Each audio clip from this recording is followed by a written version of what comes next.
Hello, in this video I'd like to talk about the task of parsing, specifically taking a string of characters that represents a mathematical expression and converting it into an abstract syntax tree so that a computer can evaluate the formula and manipulate the formula and display the formula nicely.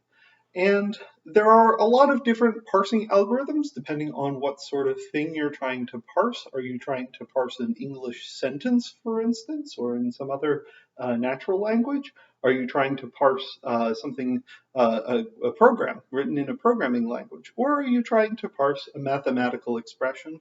And I don't find these algorithms to be particularly enlightening. They're fast and effective, but I wanted an algorithm that was intuitive and was based on the order of operations. And so I came up with this. So just like any parsing operation, we want to first take our string and break it up into tiny little pieces. Specifically, it should be pieces that we don't want to break apart further. So for instance, in this expression here, we have a 30, and we don't want to break that apart into a 3 and a 0. We'd really like to keep that 30 together. And similarly, the sign, we don't want to break apart into S, I, and N. We want to keep that together. But all of the other characters in this string, we want to break apart into separate symbols. So let me show you what that looks like.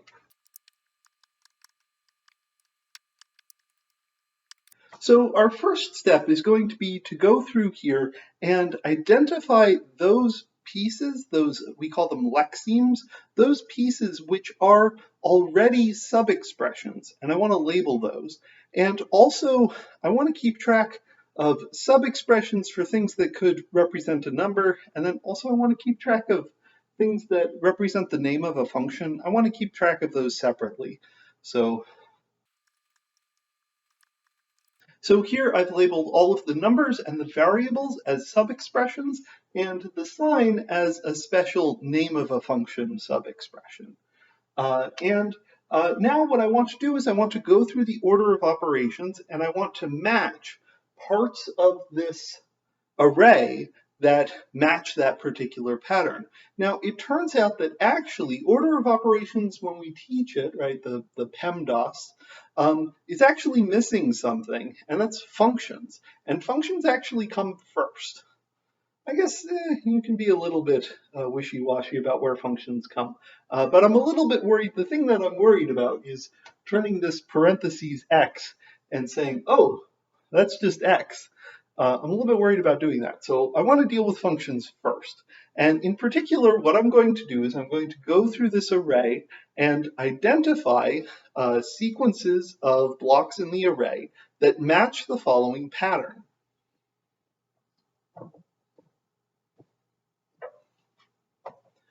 F followed by a left parenthesis symbol, followed by S, a subexpression, followed by a right parenthesis symbol. So I'm going to look through here and find a block of 4 characters, 4 entries in the array that match this particular pattern. And that happens right here. And it's also important when you're doing this, you could also add in commas here if you wanted multi-array functions. But let's stick with this form right now because it's simplest. So we see this here. This is our match. This is the only match in this array. And what we're going to do is we're going to take this match and we're going to replace it by a single entry in the array that represents the entire subexpression. And that entry is going to be labeled as a subexpression, and it's going to store the parse tree for that particular formula.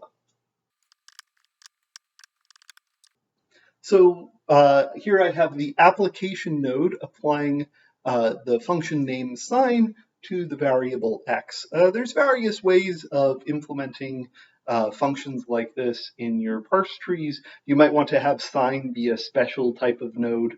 It's up to you, but this is how I chose to do it.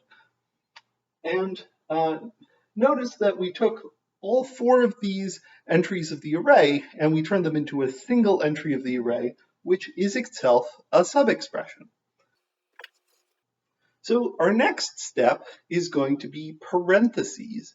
And it turns out that the thing that we're trying to match when it comes to parentheses is a left parenthesis followed by a subexpression followed by a right parenthesis. We had one of these before in our sign x, but we got rid of it. And fortunately, we got rid of it before we started checking parentheses. Do we have one of those anymore? We have some parentheses, but it doesn't go parenthesis, subexpression, parenthesis. So there's no direct matches yet. We'll come back to that. So the next thing we check for is exponents, right? After parentheses comes exponents. And so what we're going to want to search for is a subexpression followed by an exponentiation symbol followed by another subexpression. And we're actually going to want to search from right to left just because of the way that multiplication associates itself. So we see one right away. We see an instance of this pattern here at the very end. And so we grab it and we turn it into a single node. And actually, there's an extra step here. Anytime we make a change to our formula, we start over again at the very beginning. We check for functions. There's nothing that matches that function pattern of a function name followed by a parenthesis, followed by a subexpression, followed by a closed parenthesis. Then we check again for our parentheses, parenthesis, subexpression, parenthesis. Don't see any of those. And then we check for exponents. We check for bits that match the pattern, a subexpression followed by an exponentiation symbol followed by another subexpression.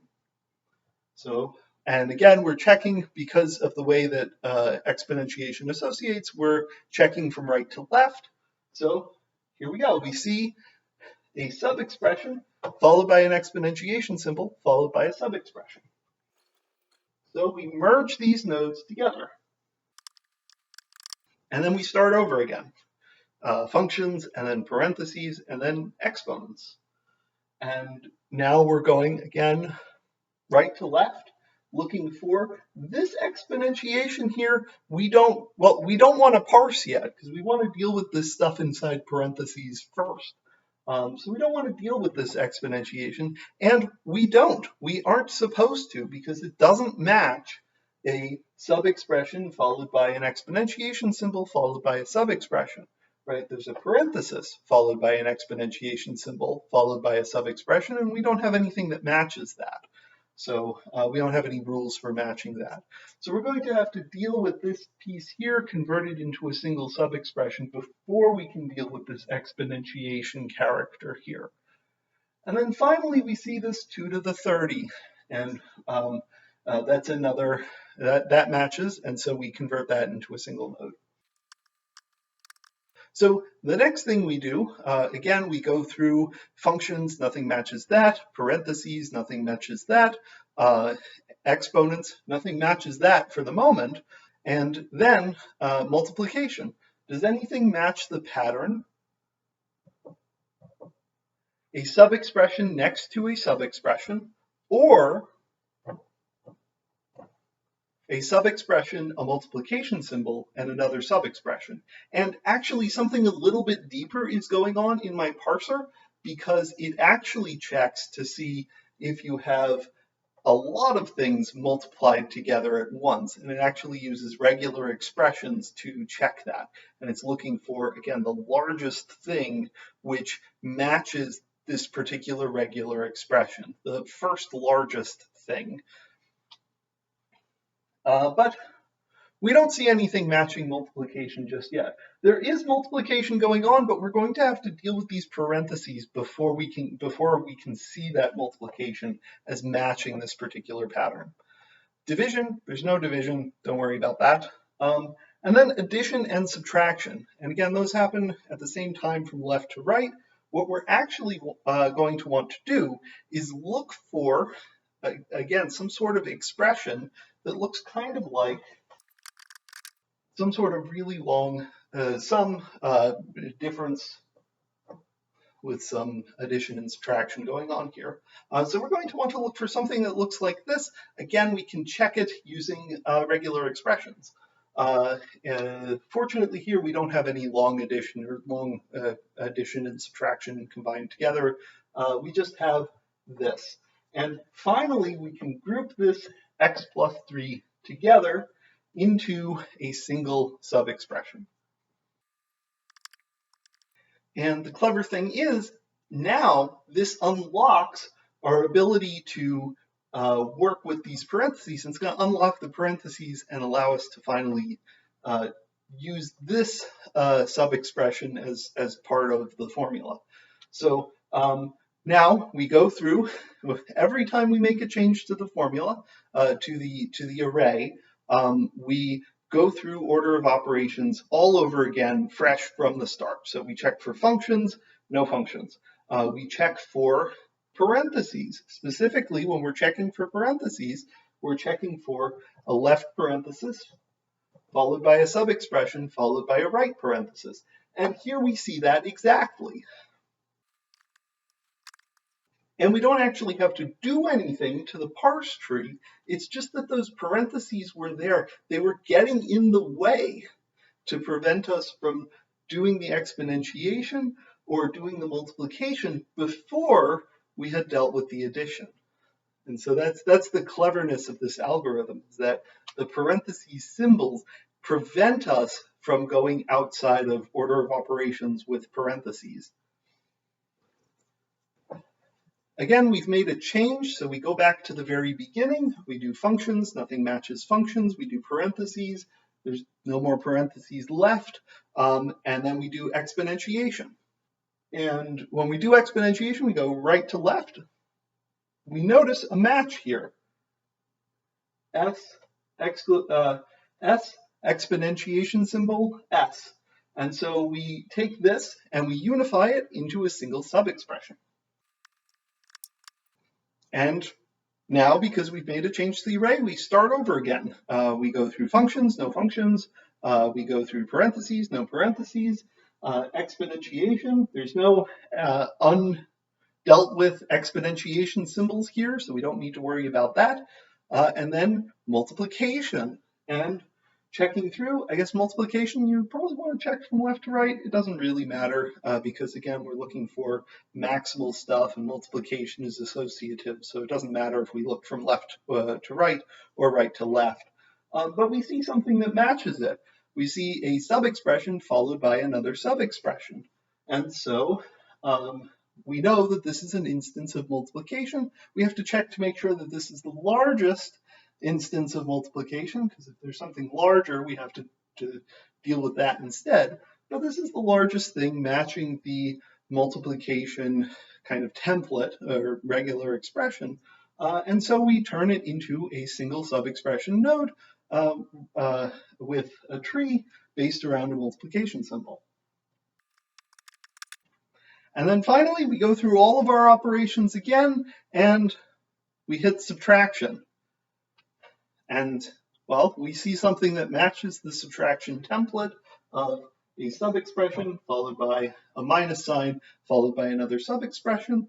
And so now it's worth noting that there's also a check in here for something that matches this, but we have to check for something that matches this afterwards, or we have to do the check at the same time and be smart about it. Because this bit here matches the minus S, but we really don't want it to. We want it to match this template here. So we're really looking for the largest template, the largest piece of our array that matches one of the templates that we're looking for at the moment. And, well, the whole array matches it. So we're going to merge everything together into a single node on the array. And we're done, and we have a parse tree representing our original array. Now, of course, if you enter a string that isn't valid, what this will do, depending on the way that it's implemented, it'll give you an initial segment of the input that can be parsed and the parse tree for it, and then there'll be bits later on that we weren't able to merge together. It still works in cases where there isn't a valid input, although you don't quite get as robust. Like, I wouldn't want to use this to parse a programming language because you don't get as robust error messages as you could possibly want. But it does tell you a lot about what you have if it does fail to parse the entire expression. It's worth noting, one of the things that I pulled my hair out for a whole day trying to figure out how to make it work is absolute value signs, because it turns out that parsing with absolute value signs is a little bit tricky because the left absolute value sign and the right absolute value sign are the same symbol. And I thought, oh, this is going to be really tricky. How am I going to deal with this? And it turns out that, okay, so the issue with absolute value signs is that there are actually expressions that are ambiguous. Specifically, something like this. Is this the absolute value of A times B times the absolute value of C, or is it the absolute value of A times the absolute value of B times C? That ambiguity isn't great, but this algorithm, all you have to do is say there's a matching rule, and that matching rule is an absolute value symbol, a subexpression, and an absolute value. And what it will do is it will just search for that. It will search for an absolute value symbol followed by a subexpression followed by an absolute value symbol, and take that and merge it into a single subexpression.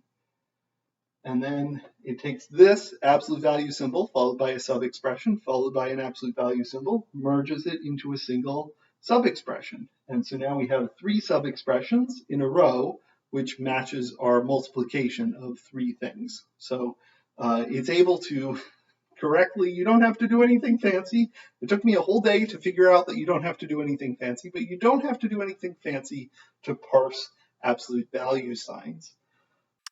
And what's more, this algorithm actually doesn't need a lexer, because this process of merging stuff together is also what a lexer does, right? It goes through, instead of starting off with our array of lexemes, we just started out with an array of characters. And our first few passes through that array, we were looking, instead of to merge things that represented subexpressions together, our goal was to merge things that represented lexemes together. So we see this 3 followed by a 0. We recognize that that matches the pattern for a number. A digit followed by another digit matches the pattern for a number, and we can merge it together, assuming that it is maximal, in the sense that if there's more digits after, we're going to want to merge those digits as well. And again, we see the sign as 3 characters in a row, and we just want to make sure that it's the maximal thing that matches a particular template, and we just merge all of those things together as well. So parsing and lexing are really the same algorithm for this particular parser.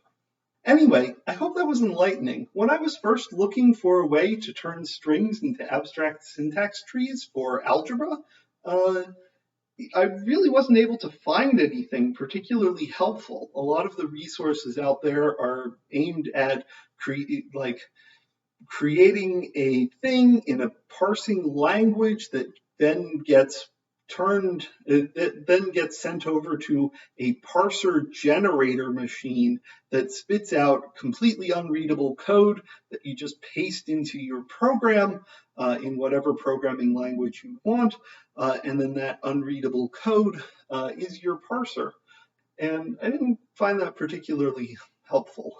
So hopefully, if you're trying to do this one particular task, you found this video helpful, and I will see you in a future video.